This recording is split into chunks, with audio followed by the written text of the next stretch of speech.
Hello, I'm Angela Hurd, your host for Homeschoolers of Maine's video series, Your Voice Matters, featuring voices from around Maine and the country, all speaking to us about the importance of protecting freedoms. Before I introduce our next voice, I'd like to encourage you to check out Homeschoolers of Maine's Protecting Freedoms page, where you'll find many resources for your family to utilize. You'll find news, print and video resources, an interactive unit study, an in-depth literature study. You'll also find a page dedicated to music, artwork, and poetry from homeschoolers around the state, and a page dedicated to our homeschooling families veterans. Our next voice is Michael Donnelly, Senior Counsel and Director of Global Outreach for Homeschool Legal Defense Association. HSLDA works tirelessly to protect homeschooling freedoms and to provide resources and benefits for our homeschooling families. Check them out at hslda.org. Michael Donnelly also is an internationally published writer. He's an adjunct professor of government at Patrick Henry College, and he and his wife homeschool their 7 children. He shares his knowledge about growing government encroachment on parents' rights here and around the world, the importance of parents' rights to choose their children's educational paths, the importance of getting involved in ways that you can protect these freedoms, and he speaks about the many benefits of homeschooling. He offers us encouragement and hope. May you be blessed by his words.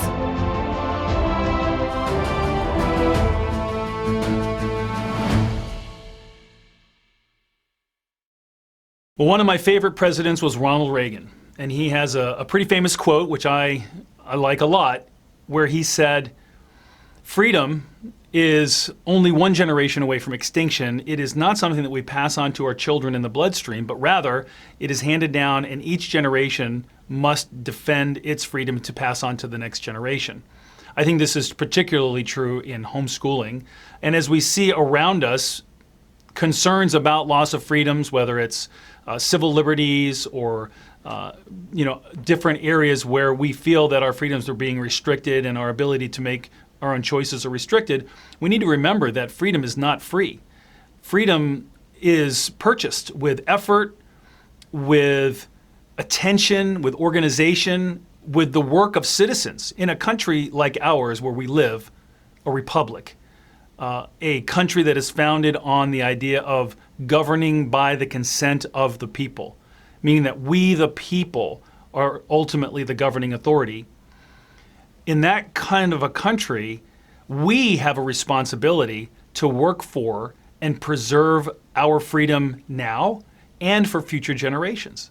And if we fail to do that, then we fail to preserve the freedom and pass it on to our children and their grandchildren. If we're concerned about this liberty and the constraints that it imposes on our rights as parents to make good decisions for our children, then we have to do something about it. We have to support organizations. We have to get involved. We have to perhaps even step up and run for office. We have to support those who agree with our vision for a society in which government is best, which governs least. The right to homeschool is based on the presumption that parents have a fundamental right to direct the education of their children. It is important that as a community we support this fundamental right and that we work to ensure that government respects that right. We can do that by supporting the passage of laws that respect this right, by supporting the election of citizens to legislatures and to judgeships and to positions of authority who respect this right. This right of homeschooling freedom is founded on the notion that parents make decisions that are in the best interest of their children, and if this idea fails, homeschooling will fall. Homeschooling has thrived in the United States, where there is a culture of respect for difference, where there is a culture of respect for individual liberty, where the right of parents to make decisions for their children has been respected at all levels of government. It's recognized by our Supreme Court. Many state Supreme Courts have also recognized this right, and our laws also respect and recognize this right.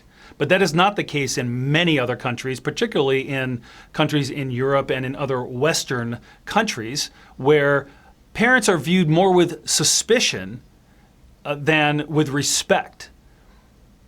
What you see in these countries, especially as it relates to homeschooling, and this has been a tragic development over the last 10 years, as the pendulum of freedom swings in the wrong direction, we find that in countries like the United Kingdom, even, a country that is much more closely aligned with ours in terms of its ideas of respect for parental liberty, even there is a pressure being brought to bear on parents, on homeschoolers, where government is seeking to impose more restrictions and more burdens. You see that not only in homeschooling, but even in the area of private education, where the National Department for Education in the United Kingdom has gone after and closed down schools, Christian schools, where inspectors determined that they didn't like the values that were being taught by these Christian schools. And these were basic Christian values. We're not talking about crazy ideas here. What we've seen in the United Kingdom is efforts by the Department for Education, the education bureaucrats, to seek to impose additional, I would suggest unreasonable restrictions on homeschooling families, seeking to have them register their existence, looking to have the authorities have more control and more supervision over what's happening in those families who are choosing to home educate their children. This is not the tradition of home education in the United Kingdom, which has been free for many decades, but that is what's happening in recent years. We see this in other countries in Europe, countries such as France, which recently passed laws to change the recognition that homeschooling was a right. France passed a law in 2021 changing its 1882 recognition of homeschooling as a right to now require that parents seek permission from local authorities to be able to homeschool their children for limited reasons. A huge change. Countries like Germany and Sweden are notorious for their bans and persecution of families who want to homeschool their children. In Sweden, families flee the country to neighboring Finland. German families have to leave their country if they want to be able to freely homeschool their children. And with regulation increasing all over Europe, these German families now have fewer places to go to in Europe. The pendulum of freedom in Europe is swinging in the wrong direction. The concern I have about that is that there are many in this country, in the United States, who look at Europe and say, yeah, we should do things that way. Well, in the area of homeschooling, if they point at Europe, that's going to be bad for us. So we have got to stand with and for this freedom. We have an obligation to help those in other countries, in Germany, in Sweden, in Portugal, in the United Kingdom, in France, to try to help these small communities of homeschoolers who are fighting for their freedom. Because when we fight for their freedom, we're actually also fighting for our freedom. As the pendulum of freedom swings in the wrong direction in some places like Europe, we find that there are some bright spots in homeschooling freedom around the world, with the continent of Africa, Central and South America, where there are countries who are debating and even passing laws that recognize the right of parents to be able to homeschool. Some of these laws passed, for example, in Panama, may be a little bit more restrictive than the kinds of laws we would see on average in the United States, but it is still encouraging to see that in some countries, policymakers are recognizing that homeschooling is a legitimate option that parents must be permitted to have. In fact, I would go so far as to say that homeschooling should be considered a human right. The Universal Declaration on Human Rights in Article 26(3) says that parents have a prior right to decide the kind of education that their children should receive. Prior meaning prior to the state. Even though the Declaration also recognizes that education is a right, it recognizes that parents have the preeminent place in making the decision about what kind of education their children receive. The International Covenant on Economic, Social, and Cultural Rights recognizes that parents have a right to choose an education for their children that fits with their religious or philosophical convictions. Now, we see in these countries that there are these treaties and these rights, but yet we see government action to foreclose or to restrict these rights, which is why it's so important for us to advocate.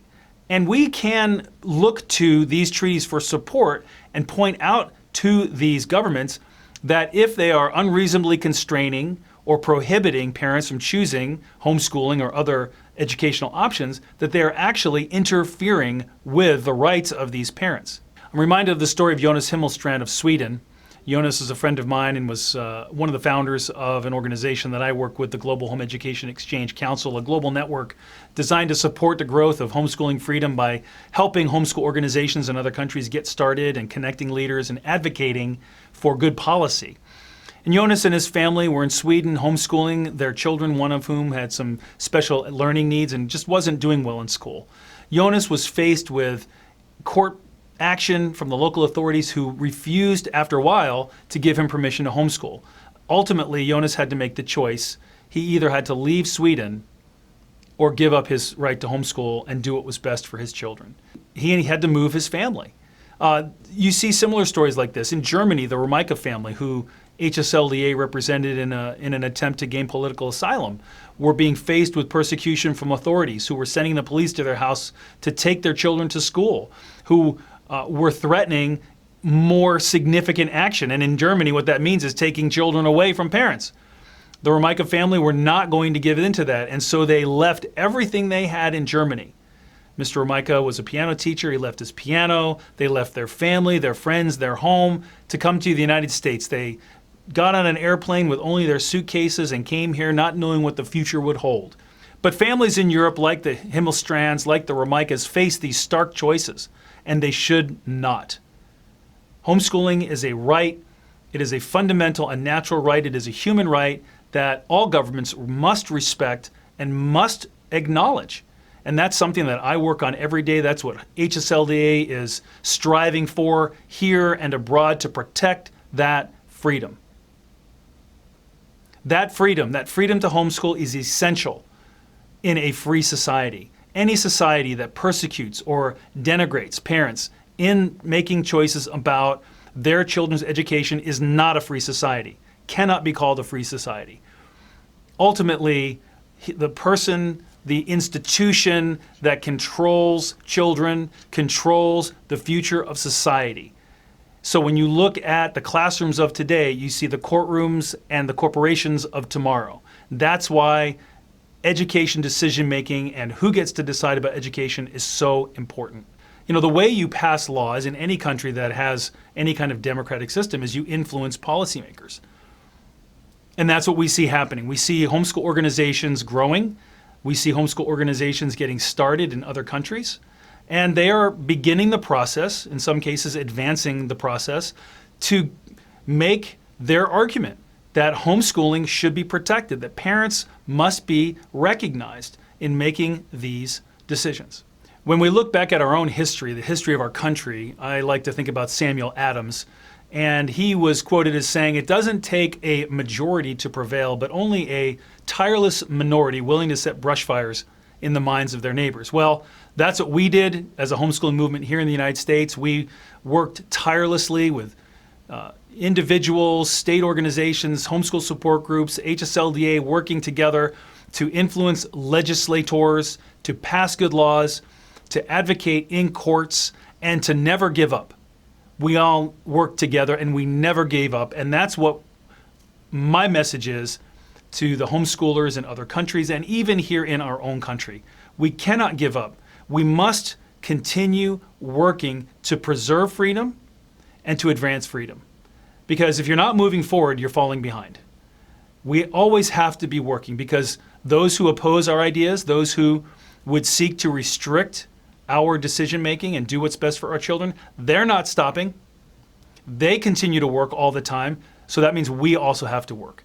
And so what you can do as a homeschool family, as a homeschool parent, maybe you're not involved in an organization. Maybe you're not in a support group, but you can step up.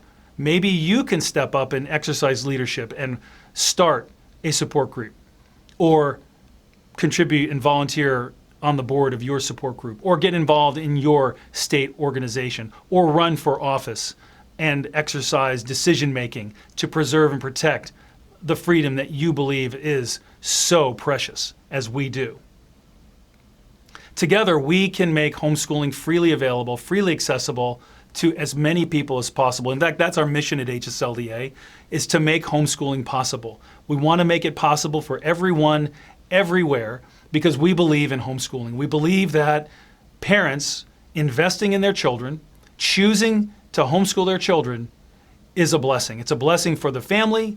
It's a blessing for the child.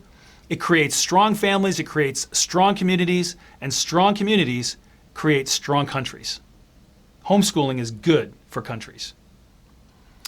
Homeschooling allows children to flourish. It allows children the opportunity to experience freedom to learn, freedom to explore, freedom to find out how they're made, who they're designed to be, in a way that isn't possible in other modes of education. Homeschooling allows parents the kind of influence that results in children who are confident, who are forgiving, who are purposeful in life. Children who are comfortable with who they are because they've been able to discover that for themselves. When you have families, strong families, and a family can be strong even if there's only one parent. You know, there's lots of different kinds of families in the world. And even in families like that, children can flourish, children can thrive when parents are investing in them and they feel secure in their family. We all need to have that kind of security, and homeschooling can deliver that kind of emotional, spiritual security that just isn't available in other places. Freedom is about being free to pursue your dream. And that's what homeschooling allows parents to do for their children. And so when we allow that to happen, when we support that in our country, in our community, in our state, that is a powerful contributor to freedom. And if we have a society of citizens who respect freedom, who respect individual decision making, who respect parents to be able to make these decisions, then we're going to have a free society. And we're not going to have to worry about tyranny. When you look at the research that's been done on homeschooling, it shows that homeschooled children become forgiving, giving, mature, confident, secure adults. They become people who embrace civil liberties for everyone. So when we have a society made up of people who respect the civil liberties of other people, we're going to have a free society. Well, I am very hopeful for the future. I believe that homeschooling is a reason for us to be hopeful for the future. We see in the United States of America and in other countries all over the world growing homeschooling communities. What that tells me is that parents have decided that they are going to act, that they are going to take control of their children's future, and they are going to invest in that future. They are going to work to make homeschooling freely available and accessible in their countries. And that's going to be difficult. In some countries, it's going to be very difficult. I'm working very hard to support the development of these communities, but I'm hopeful because what I see around the world is I see parents stepping up, I see them organizing, I see them making the decision to bring their children home from school, even if it involves sacrifices, even if it involves a certain amount of civil disobedience, even if it involves moving out of a country, even if it involves facing down the authorities, which is hard to do. But I see this happening in many countries around the world, and that gives me hope. We need to connect with other like-minded individuals because together we can achieve a lot, right? Team. Together everyone achieves more. When you connect with other people who are like-minded, you feel supported, you feel empowered, and you can act. There is strength in numbers, and that's what the homeschool movement in the United States has shown, is there is strength in numbers, and it doesn't take a majority to prevail. We're a minority of people, even back in the 80s and the 90s, as we were fighting these legislative battles, these court battles, we were a tiny fraction of the population. Everybody else had their kids in private or public school, and we were this tiny little minnow swimming against the tide, yet we were able to prevail. Well, that means, in my mind, that other people can also prevail in other countries.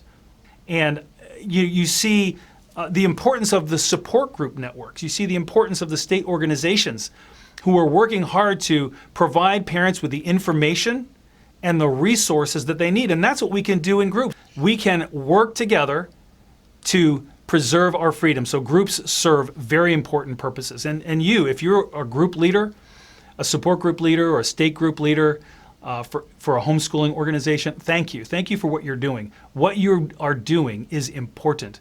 It makes a difference. As a Christian, I believe that God's plan is perfect, and He is always working. Romans 8:28 says that all things happen for the good of those who love God, and God has a purpose for everything that happens in our lives and even in the world around us, and He has not given us a spirit of fear. God designed families to be the place for children to be nurtured and to be raised up. And we don't need to fear that. We need to encourage that. He wants to shape our character. And so everything that happens to you, to me, in the world around us is part of God's plan, and it's about developing our character, and it's about accomplishing His purposes in the world. There's no such thing as an average homeschooler. We're all unique, created by God for a plan and a purpose, and we can all have an impact in the world around us. Homeschool mom, you are having an incredible impact in your family. Mother Teresa is someone who is pretty famous. She was once asked, what can we do to achieve world peace? She said, go home and love your family. Well, I believe that that's exactly what homeschooling parents do, especially you homeschool mom and dad who are there homeschooling your children. You are showing love on a daily basis to your children. And when we create a community based on love, an environment of love for our children, they take that love and they go out into the world when they grow up, and they are then agents of God's love and the love that you put into their lives by investing in them and by homeschooling them. You are having an incredible impact on your children and in your community, whether you know it or not. And you're not average, in fact. And so I would say that just the very fact of homeschooling, you're making a difference. You're having an impact. You're having a generational impact by investing in your children with love, with attention, with time. And those are the things that all children need. If you're interested in resources on how you can do more, if you want to get involved in this great endeavor to advocate for and defend freedom, I encourage you to get involved in a support group. Get involved in your local support group. If you are called to exercise more leadership, contact your state organization and see if they need some help. State organizations are always looking for people who have vision and leadership ability to serve the homeschooling community. You may be able to step up and serve as a leader in your community in a position of authority, perhaps getting elected to a school board or a county commission or a state legislative office. You can have an impact on the community around you in many, many ways. We are all created with a plan and a purpose, and it's just about finding out what that is. So my encouragement to you is get involved, whether it's more involved in your family or more involved in your community. Together we can all make a difference and advance freedom